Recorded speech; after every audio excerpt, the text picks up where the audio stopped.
以来，中美两国在军事方面的角力有逐渐升温的趋势，而且随着美国连接在中国的东南外海举行联合军事演习，也促使围绕着彼此的核心利益的新议题以及老问题都一发的被凸显出来。中美关系新的挑战，美国到底如何来看待目前的局势？来看凤凰卫视记者从华盛顿发回来的系列报道。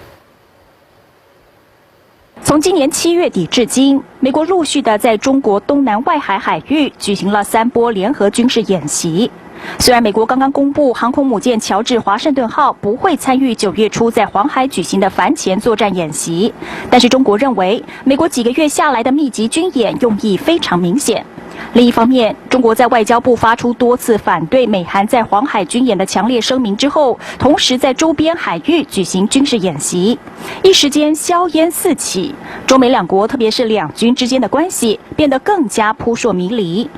虽然美国指出军事演习的矛头是指向朝鲜而不是中国，但是学者认为形成这一系列紧张局面的源头来自于中国在处理朝鲜击沉天安号事件的态度。China did not take a clear-cut stand against that, and I think that disturbed many people. And so I think on schedule, the United States and South Korea decided now is not the time to not have exercises. It is the time to have exercises. And so I think we were somewhat disappointed that China seemed to be